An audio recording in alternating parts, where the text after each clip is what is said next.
తాకట్లో ఉన్న మీ బంగారాన్ని విడిపించి ఆ రోజు ఆన్లైన్ రేటుకి కొంటాం. Sharma gold company. నమస్తే, మీరు చూస్తుంది సుమన్ టీవీ. నేను మీ కీర్తి. ఏప్రిల్ నెలలో ద్వాదశ రాశుల్లో భాగంగా 1 నుంచి 15వ తారీఖు వరకు వివిధ రాశుల వారికి ఎలా ఉంటుంది మనకు తెలియజేయడానికి మనతో పాటు ప్రముఖ ఆస్ట్రాలజర్ బ్రహ్మశ్రీ నందిబట్ల శ్రీహరి శర్మ గురువు గారు ఉన్నారు. నమస్తే గురుగారు. వాగర్థ వివ సంపృక్తౌ వాగర్థ ప్రతిపత్తయే జగతః పితరౌ వందే పార్వతీ పరమేశ్వరౌ ఆదిత్యాయ చ సోమాయ మంగళాయ బుధాయ చ గురు శుక్ర శనిభ్యశ్చ రాహవే కేతవే నమః. శృంగేరి జగద్గురు పీఠాధిపతులకి కంచి పీఠాధిపతులకి నమస్కారములు తెలియజేసుకుంటూ కార్యక్రమాన్ని ప్రారంభిద్దాం. ద్వాదశ రాశులలో జన్మించినటువంటి వారికి ఏప్రిల్ మాసములో 1వ తారీఖు నుంచి 15వ తారీఖు వరకు ఏ విధంగా ఉండబోతుంది అనే విషయం తెలుసుకునే ముందు గ్రహస్థితి తెలుసుకుందాం. ఇక వృషభ రాశిలోనే గురు సంచారం చేస్తూ ఉండడం, అలాగే కుజుడు కర్కాటక రాశిలో సంచారం చేస్తూ ఉండడం, మరియు కేతువు కన్యా రాశిలో, అలాగే పంచగ్రహ కూటమి అనగా గమనించుకున్నట్లయితే ఉగాది నుంచి 30వ తారీఖు వరకు కూడా షష్టగ్రహ కూటమి అనేటువంటిది ఏర్పడడం జరిగింది. ఉగాది మరుసటి రోజు నుంచి ఈ పంచగ్రహ కూటమి అనేటువంటిది కంటిన్యూ అవుతుంది. కాబట్టి పంచగ్రహ కూటమిలలో భాగంగా రవి, బుధ, శుక్ర, శని, రాహు. కాబట్టి ఈ 5 గ్రహాలు అనేటువంటివి ఈ యొక్క మీనరాశిలోనే సంచారం చేస్తున్నాయి. ఈ కారణం చేత 12 రాశులలో జన్మించినటువంటి వారికి గ్రహస్థితిగతులు ఈ ఏప్రిల్ 1వ తారీఖు నుంచి 15వ తారీఖు వరకు ఏ విధంగా ఉండబోతుందో తెలుసుకుందాం. ప్రత్యేకించి మహిళలకి కూడా ఏ విధంగా ఉండబోతుందో తెలుసుకుందాం. సో గురుగారు, మరి ముందుగా మేష రాశి వారికి ఏప్రిల్ 1వ తారీఖు నుంచి 15వ తారీఖు వరకు ఎలా ఉంటుందో తెలియజేస్తారండి. ద్వాదశ రాశిలో భాగంగా మొట్టమొదటి అయినటువంటి ఈ మేషరాశిలో జన్మించినటువంటి వారికి ఏప్రిల్ 1వ తారీఖు నుంచి 15వ తారీఖు వరకు ఏ విధంగా ఉండబోతుందో తెలుసుకునే ప్రయత్నం చేద్దాం. ఇక గమనించుకున్నట్లయితే ద్వితీయ గురు సంచార ప్రభావము చేత ప్రధానముగా ఈ యొక్క మేషరాశిలో జన్మించినటువంటి వారికి ధనపరమైనటువంటి సమస్యలు తీరుతాయి. అంటే ఏంటి? ధనాదాయం చాలా చక్కగా ఉంటుంది. కానీ పంచగ్రహ కూటమి ప్రభావం అనేటువంటిది ఉన్నటువంటి కారణం చేత ధనాధిపతి మరియు సప్తమాధిపతి, మరియు ఇక్కడ గమనించుకున్నట్లయితే లాభాధిపతి అయినటువంటి శని భగవానుడు, అలాగే పంచమాధిపతి బుద్ధి స్థానాధిపతి మరియు రుణస్థానాధిపతి, ఇవన్నీ కూడాను 5 గ్రహాల ప్రభావము వ్యయస్థానంలో మేషరాశి వారికి ఉన్నటువంటి కారణం చేత డబ్బు వచ్చినట్టు ఖర్చు అయిపోతుంది.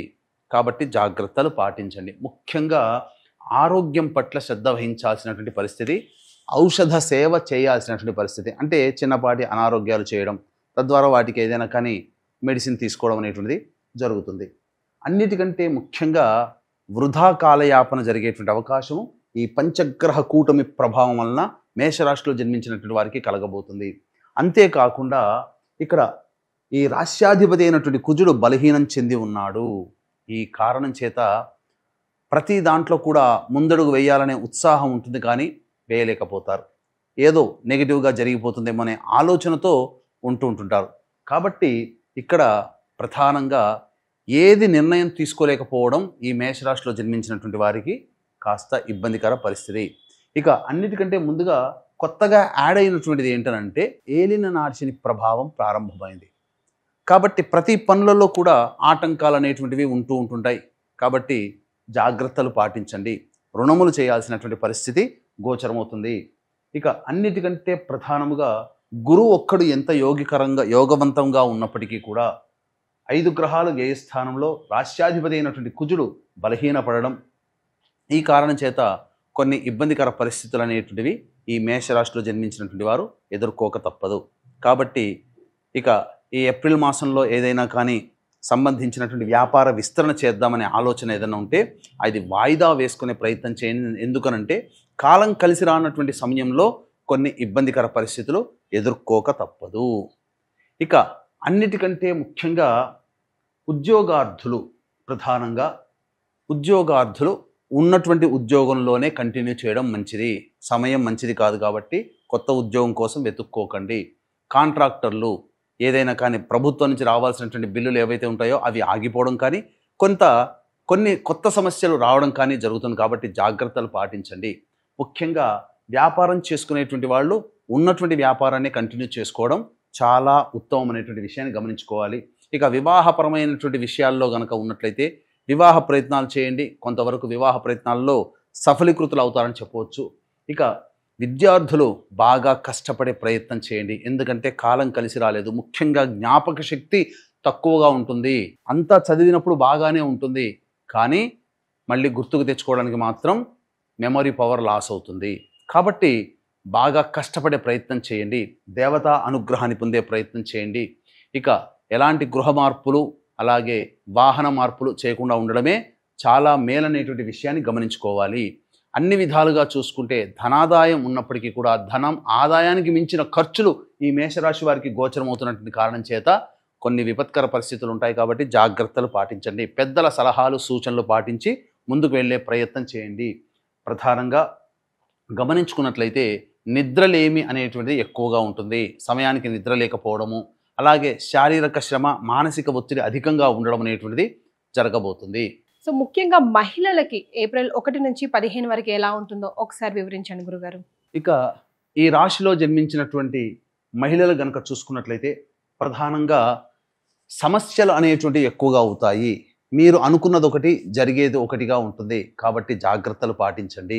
ఏది ఏమైనప్పటికీ కూడా ఈ రాశిలో జన్మించినటువంటి మహిళలు ఆరోగ్యం పట్ల ఎక్కువగా శ్రద్ధ వహించాల్సినటువంటి పరిస్థితి. ఇక ముఖ్యంగా చూసుకున్నట్లయితే బ్యూటీ పార్లర్, బొటిక్ రంగం, అలాగే ఈ సంబంధించినటువంటి లేడీస్ టైలర్స్కి సంబంధించి మరియు బ్యాంగిల్ స్టోర్స్కి సంబంధించి సౌందర్య ఉత్పత్తుల అమ్మకాలకు సంబంధించినటువంటి విషయాల్లో మీకు బాగా వస్తువులు సేల్ అయిపోతాయి, కానీ వాటి నుంచి రావాల్సింది అప్పుల రూపంలోనే మీకు ఉంటాయి. వాటికి సంబంధించినటువంటి అమౌంట్ మీరు వసూలు చేసుకోలేకపోతారు. కాబట్టి మీరు క్రెడిట్ అనే బేస్ కాకుండా మీరు ప్రయత్నం చేయండి. కొంతవరకైనా మీకు లాభం అనేటువంటిది ఉంటుందని చెప్పవచ్చు. ఇక ముఖ్యంగా బాధ్యతలు, కుటుంబంలో బాధ్యతలు పెరుగుతాయి. తత్కారణం చేత మీ మాటకి విలువ పెరుగుతుంది మహిళలకి. కానీ అంతిమంగా వచ్చేసేసరికి ఎక్కువగా కష్టపడాల్సినటువంటి పరిస్థితి వస్తుంది. కాబట్టి ఏదైనా నిర్ణయాలు తీసుకునేటప్పుడు, వ్యవహారాలు చేసేటప్పుడు మీరు ఇతరుల సలహాలు మరియు సహాయ సహకారాలు కనుక తీసుకుంటే మీ మీద ప్రెషర్ తగ్గుతుంది. అన్ని విధాలుగా ఆనందదాయకంగా ఉంటుంది. కుటుంబ సభ్యులతో ఆనందంగా గడుపుతారు. కాకపోతే భాగస్వామ్యం, జీవిత భాగస్వామితో మీరు అనుకూలంగా వెళ్ళే ప్రయత్నం చేయండి. అన్ని విధాలుగా శుభంగా ఉంటుంది. ఈ యొక్క రాశిలో జన్మించినటువంటి మహిళలకి వివాహ సంబంధాలు కుదిరే అవకాశాలు కూడా గోచరమవుతున్నాయి. ఇక ఈ యొక్క రాశిలో జన్మించినటువంటి వారికి 1వ తారీఖు నుంచి 15వ తారీఖు వరకు ఏ విధంగా ఉండబోతుందో మనం తెలియజేసుకుందాం క్లుప్తంగా. ముందుగా వీక్షించేటువంటి ప్రేక్షకులకి గమనిక, షష్టగ్రహ కూటమి వెళ్ళిపోయింది. ఇంకా పంచగ్రహ కూటమి ప్రభావం ఉండనే ఉంటుంది. సంవత్సరం అంతా కూడా ఈ విశ్వావసునామ సంవత్సరం ప్రపంచవ్యాప్తంగా విపత్తులు అనేటువంటివి ఉండబోతున్నాయి.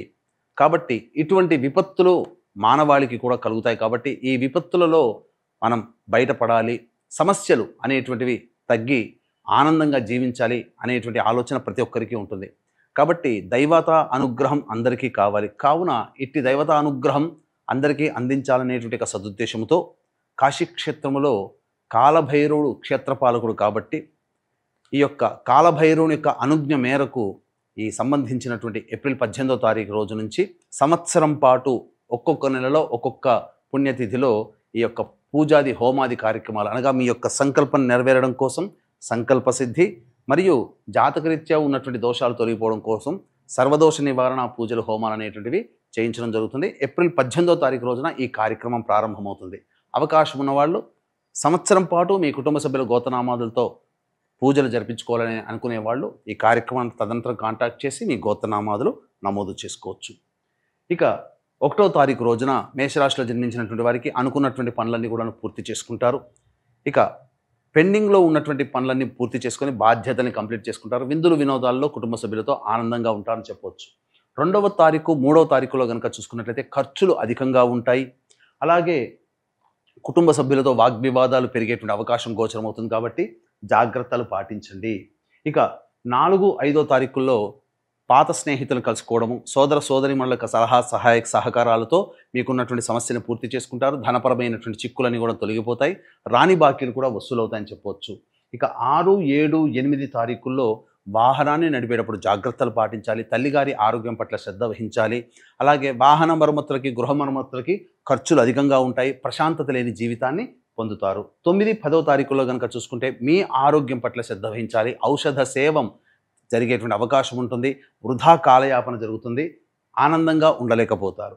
ఇక 11, 12, 13, 14, 15 తారీఖుల్లో ఈ సంబంధించినటువంటి అన్ని విధాలుగా ఆనందదాయకంగా ఉంటాయి. జీవిత భాగస్వాముల మధ్య ఉన్నటువంటి పొరపచ్చాలు తొలగిపోతాయి. ఆనందకరమైనటువంటి జీవితాన్ని పొందుతారు. అన్ని విధాలుగా యోగదాయకంగా ఉంటుంది. ధనానికి ఎటువంటి ఇబ్బందులు అనేటువంటివి ఉండవు. మరి వీరి ఇరువురు ఎలాంటి రెమెడీస్ ఫాలో అవుతే బాగుంటుందంటారు ఈ నెలలో, ముఖ్యంగా ఈ 15 రోజుల్లో? ఈ యొక్క మేషరాశిలో జన్మించినటువంటి వారు పరిహారాలలో భాగంగా ఇష్టదేవత ఆరాధన, తరచూ ఈశ్వర ఆలయాన్ని సందర్శించుకోవడం చేసుకుంటే అన్ని సమస్యలు తగ్గుతాయి. సంవత్సరం పాటు ఒక్కొక్క నెల ఒక్కొక్క క్షేత్రంలో మీ కుటుంబ సభ్యుల గోత్రనామాదులతో సంకల్ప సిద్ధి, సర్వదోష నివారణ, పూజలు, హోమాలు అనేటువంటివి చేయించడం జరుగుతుంది. అవకాశం ఉంటే ఆ కార్యక్రమంలో కూడా మీ గోత్రనామాదులు నమోదు చేసుకోవచ్చు. చాలా సంతోషం గురుగారు. మేషరాశి వారికి ఎలా ఉంటుందో తెలియజేశారు. ధన్యవాదాలు. సర్వం శ్రీ ఉమామహేశ్వర పరబ్రహ్మార్పణమస్తు.